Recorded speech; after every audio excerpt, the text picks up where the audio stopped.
Hello and welcome to NCTV episode 86, which is all about Ankylosing Spondylitis, AS, also known as axial spondyloarthritis.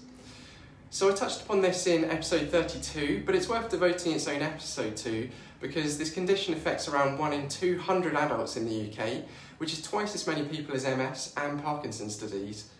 Plus, I've seen a number of clients with this in clinic, so hopefully this will help increase awareness on the condition and provide a few tips on how to manage it for those in need. First of all, what is ankylosing spondylitis, or AS for short? Simply put, it's a form of inflammatory arthritis that most commonly affects the spine, causing backache.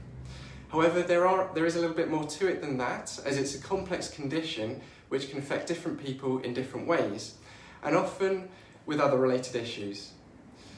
The cause is thought to be genetic and there's currently no cure for it, but there are ways in which you can manage the condition, which we'll come to. When you think of arthritis, you may think that this typically affects older people. However, with AS, the average age of onset is just 24. Some of the associated complications may be fusion and fracture of the spine, ribs and feet, osteoporosis, psoriasis, inflammatory bowel disease and uveitis, which can lead to blindness. Typically, the back pain comes on slowly over several weeks or months. It's often worse first thing in the morning and at rest, and tends to feel better after exercise. Weight loss, fatigue and feeling feverish are also typical symptoms of AS. As alluded to, when it comes to managing AS, the single most important thing that you can do to help yourself is exercise. This is because the fitter you are, the more flexible you are, and the better you'll be able to perform your daily tasks and deal with your symptoms. And whilst medication will help, it's not enough just to rely on these.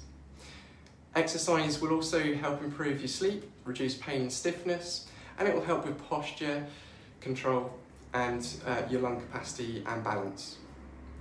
Consequently, the exercise you do needs to be regular, consistent and kept up over the long term, so it's important to choose something that you enjoy.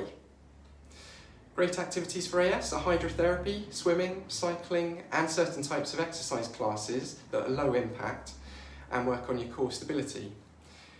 Things like body balance, which includes yoga, Pilates and Tai Chi, and all of these can be attended individually as well.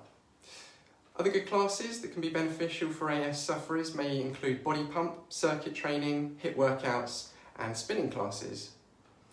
However, be sure not to get over competitive with it and always start at beginner's level and perform these at your own level and pace. Aside from exercise, other ways to look after your body and help ease pain and stiffness associated with AS is through complementary therapies such as osteopathy, of course, chiropractic, acupuncture, physiotherapy, massage, and also the Alexander technique, to name a few things. Finally, it's important to adopt a healthy diet with AS to maintain a good weight and prevent putting unnecessary stress on your joints. Eating your 5 a day of fruit and vegetables will be a great help towards this, and not just greens, but also reds, oranges, yellows, blues, and purples too. In other words, eat the rainbow. Also, be sure to include some protein with the likes of fish, beans and nuts. Calcium too, with dairy or the equivalent. Additionally, starchy foods in the form of whole grains and wholemeals, things like pastas, breads and rices. And finally, omega-3 fatty acids, which can be found in oily fish such as salmon and mackerel, or even in walnuts. That's it for this week's bite-sized bit to help your health flourish, and I'll see you again next time. Bye for now.